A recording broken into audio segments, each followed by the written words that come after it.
Laura, I would like to have a few words with you. I would like to hear about your history. Hi, Mary. What kind of things do you want to know? Tell me about your childhood, your home environment, and your parents. I grew up in an institution. My parents passed away when I was very young.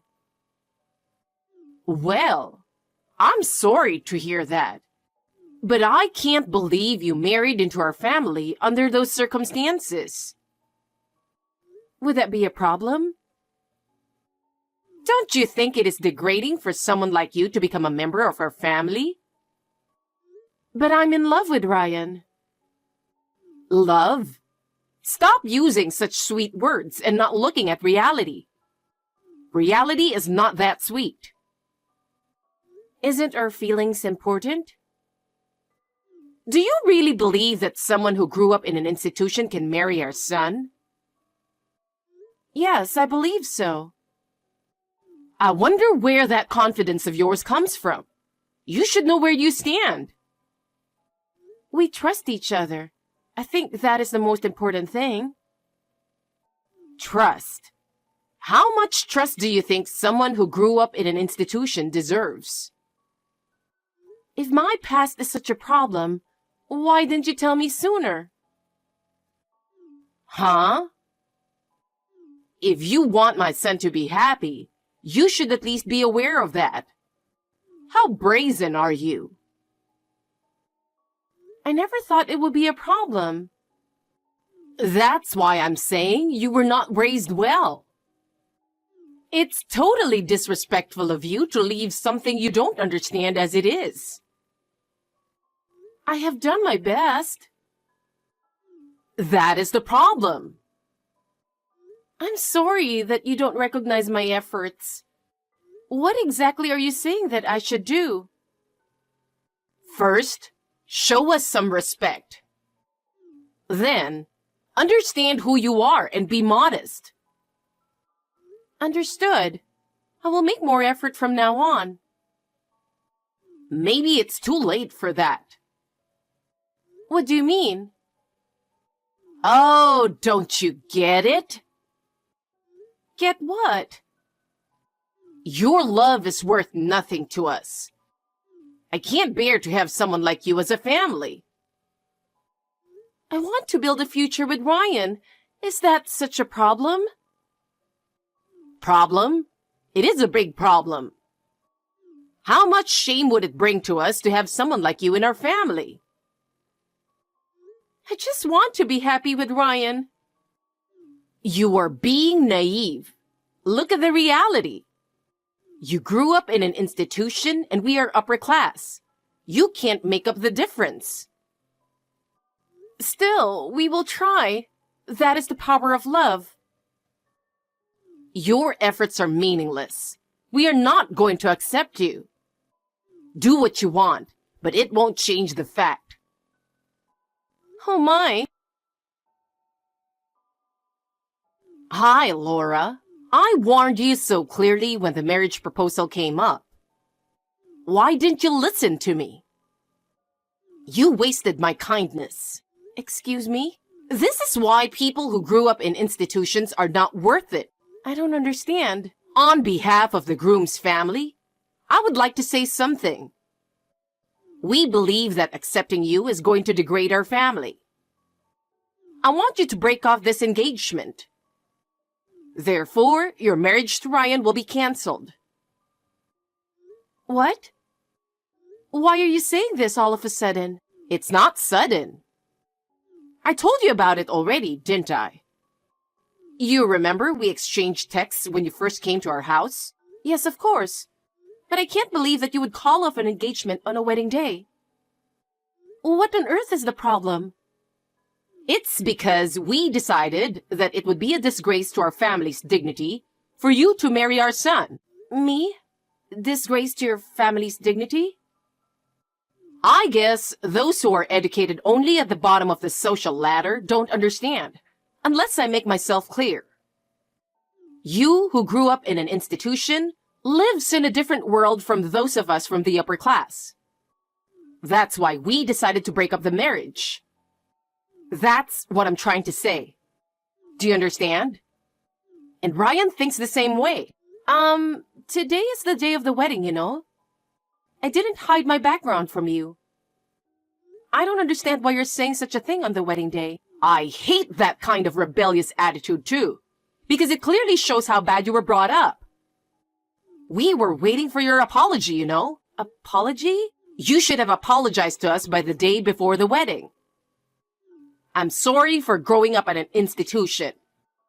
Thank you for accepting me even though I didn't grow up well. Please do not hesitate to discipline me harshly. After all, I did not listen to any of those words. I am very sorry, and at the same time, I'm relieved to repel you. Oh, I see. How are you going to contact everyone you invited? The groom's side here has already started to call off the wedding. You should get on with your bride's side as well. I am already at this ceremony. Then you should be the one to contact the wedding hall. I see. Well then, I guess I have no choice. Well, the number of people you invited to the wedding is smaller than ours, so I'm sure it will all be over in no time. This lack of personal connections is another sign of your poor upbringing. I shudder to think of someone like you joining our family. When I hear that you grew up in an institution, I knew that you didn't receive a proper education. Your parents must have been a bunch of jerks too. They loved me, but they passed away due to illness. Love is an easy word to use, but the reality is not so easy. No matter how much you talk about love, it has no value to our family. No matter how hard you try, you cannot change where you came from, and you will never measure up to our standards. If you truly intend to be a part of our family, you should be more humble. Your attitude is totally unacceptable. Think for a moment how much of an embarrassment you are to our family. I understand. I have no choice but to protect the dignity of our family.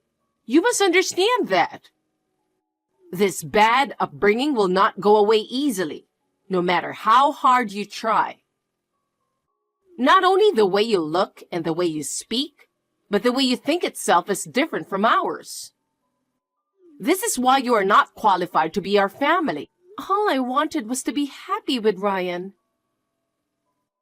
Your happiness becomes our family's unhappiness. How much trouble will it cause for someone like you to be a part of our family? You are so badly brought up that you can't even understand that. No matter how hard you try, this will never change. We are not going to accept you. Is that all you have to say? Yes, it is. We don't accept you. I'm formally calling off the engagement. Understood. If that is your intention, I accept it. But please, let me speak to Ryan directly. It's useless. He has no choice but to follow my decision. Still, I want to talk to him. Do as you please, but it won't change the outcome. Hey, Jason, are you reading this? Did you already arrive at the venue? I really wanted to see you and talk in person. The wedding is canceled. Hey, Laura. I just got a call from the president, who was invited on the groom's side. I thought I'd ask him what the heck was going on. Ryan's mother said that since I grew up in an institution, she doesn't want me to marry Ryan. Huh? I just called and confirmed this with Ryan. He said, I can't go against what my mother decided. What the heck is that? I understand what you're trying to say, but the wedding is canceled. I'm sorry to trouble you, but please help me contact everyone. I'm going to talk to the people who have arrived at the venue to inform them about the cancellation and apologize. Oh, okay. Laura, are you okay? I was so worried about you. You're my precious little sister. I'm sorry for worrying you so much. I never thought this would happen. I don't know if I could have handled it on my own. I had so many things to deal with after that, I didn't have time to get depressed. I can imagine that you were preoccupied. You might start to get depressed gradually now that everything is done. I don't mean to be negative, but I'm just saying. Yeah, I guess. I wish I could have been there for you to help you out. Even though things have settled down, you still haven't officially called off your engagement with Ryan. And there is no doubt that there will be more trouble. At that time, you definitely shouldn't deal with it alone. I'm coming over there now. Let's work this out together. If having me by your side can lighten the load on your mind even a little, that's the best I can do. I will continue to support you, so please feel free to ask me anything. I don't know how things will go with Ryan, but no matter what the outcome is, I will be on your side. So don't keep it to yourself. If you have any problems, call me right away. I'm worried about you, so let's keep in touch often. This may be a difficult time for you, but you will get over it, I promise. Yeah, thank you. It's reassuring to have you by my side. I will not hold it all together within myself, but will rely on you. I don't know what will happen with Ryan, but with you by my side makes me feel safe. I am grateful that you are coming here to support me. I can be strong if you are here. Thank you so much. Laura, I have a message for you.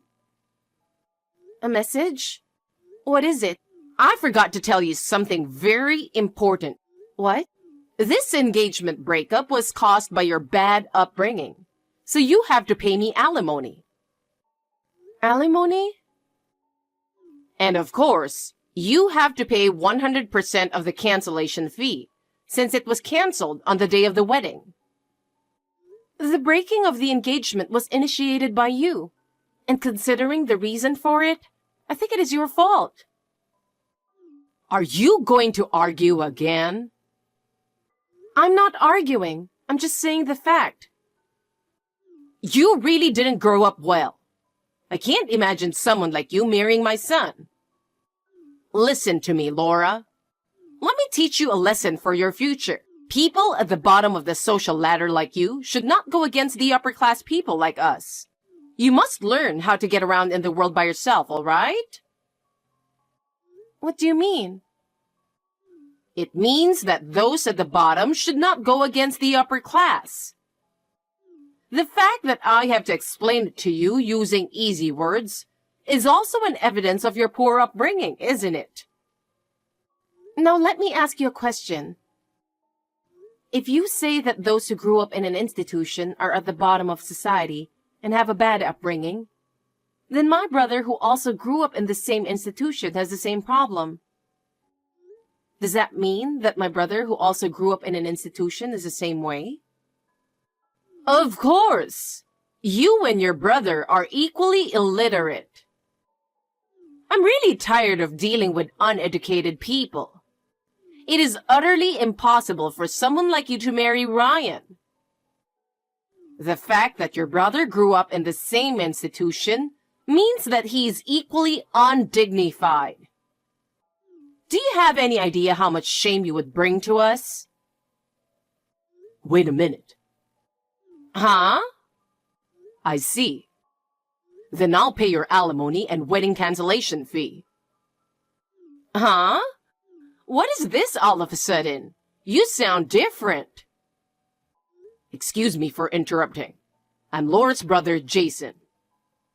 Oh, as an older brother, I couldn't let you continue talking to her like this. I cannot tolerate anyone who talks to my sister like this. As her only relative, I would like to intervene. Even if the elder brother were to intervene, it would not change anything. After all, you're the only relative of Laura's, But you're so rude for not meeting my family and myself, aren't you? I really can't believe it. We can't welcome you with such an insane attitude. I told you that I was on an overseas assignment at the time. Of course, I would have returned home if necessary. I think when you found out that I was being adopted by another family, you said I was not exactly family, and you did not need to see me, right? Well, it doesn't change the fact that you two grew up in institutions and are at the bottom of the social ladder. Wouldn't it be better to avoid further embarrassment going this far? You guys are not worthy to be a part of our family after all. Please, take it easy.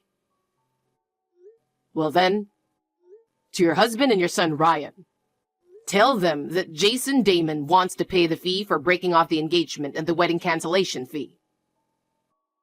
Why should I bother to tell them?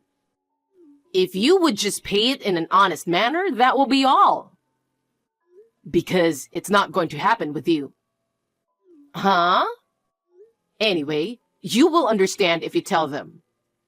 Please understand that from this point on, I will be the one who's talking. I am sure your husband and son will understand how rude you are. I hope that my intervention will help us to have a decent conversation. Please be aware that all future correspondence will be conducted through me. Is this Jason? Laura's elder brother? If I text to Laura, we can talk, right? Could you please reply to me? Best regards. How was the reaction of your husband and son? I apologize for that. That's an abrupt apology. Of course it is. I didn't expect it to be you. I had no idea that you were the president of Company XYZ, which accounts for 70% of my husband's company's sales. Does that mean the family you were adopted into was the family of the former president of Company XYZ? Yes, that's what it means. Therefore, at the wedding, Company XYZ, which had been invited as one of your husband's business partners, asked my adopted father, who was the president of the Company XYZ, to attend as the company representative. I was asked to attend as the bride's brother. However, this was a private matter. So I had not informed anyone other than the groom, Ryan, the fact that I was the president of Company XYZ. What? Ryan knew about you? Yes, he did. So, when you broke off the engagement in a violent manner, did he resist in any way? Come to think of it, the moment he opened his mouth to say something, either I or my husband yelled at him and didn't give him a chance to speak. After I told Laura to break off the engagement, he stayed in his room for a long time. I see. And? What? The alimony and the wedding cancellation fee. How much would it be in total? Oh, no, that's outrageous. I think we should pay it. We will pay the alimony to Laura. We will also pay all expenses for the wedding. You have my word. I understand.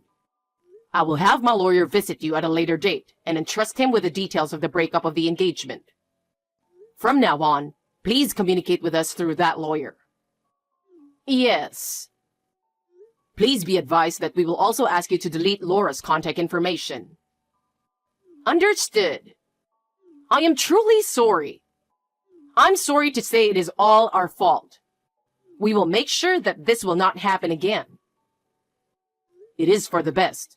For my sister's sake, I don't want any more trouble. It would be helpful if you could respond promptly when your lawyer contacts you. Yes. Then I will leave this matter in the sole discretion of my lawyer. Thank you very much. Yes, I am very aware of that. Please do not hesitate to let us know if you have any questions or need anything additional. Understood. Well, I will leave you now. I am truly sorry. Hey, Laura. I heard that your alimony has been paid in full. Yes, it did. I guess it's over now. I see. By the way, I heard you talk to Ryan on the phone for the last time, right? Yes, I did. I don't think we can get back together, but I wanted to tell him how I really feel.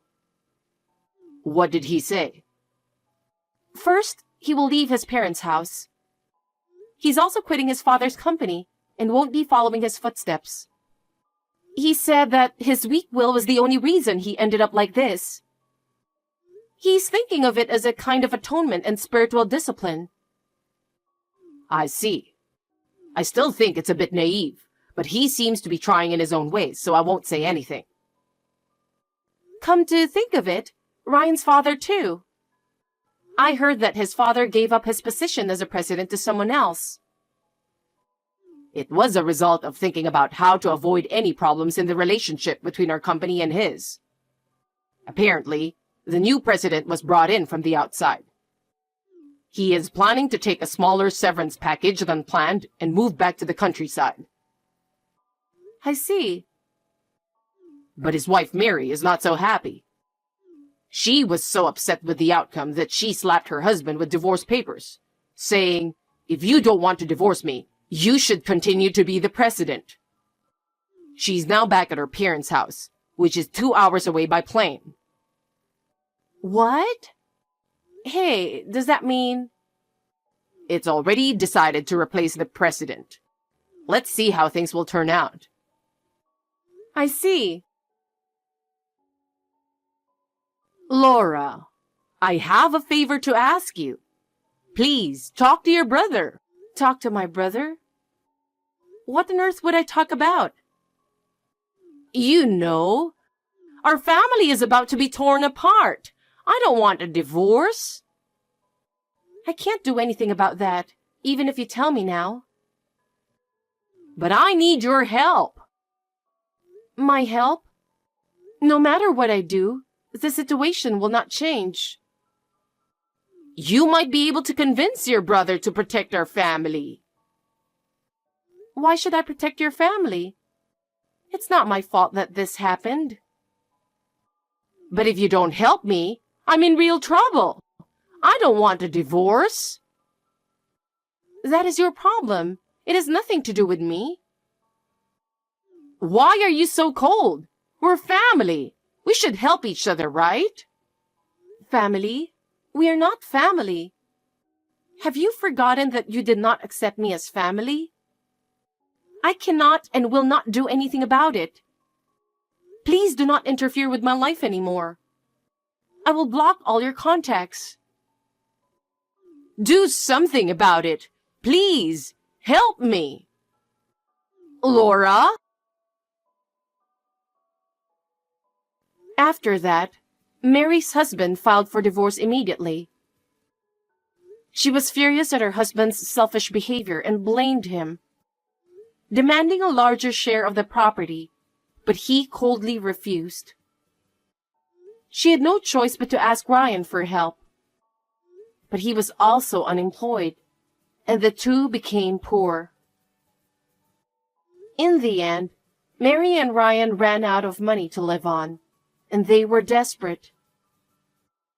When I heard this, I did not feel any sympathy. They are complete strangers, and I want them to live their lives as they pleased. I am slowly healing from the trauma of the loss, thanks to my brother's help. I don't want to be in a relationship for a while. In the future, if I fall in love with someone, I would like him to meet my brother soon. I hope that day would come someday.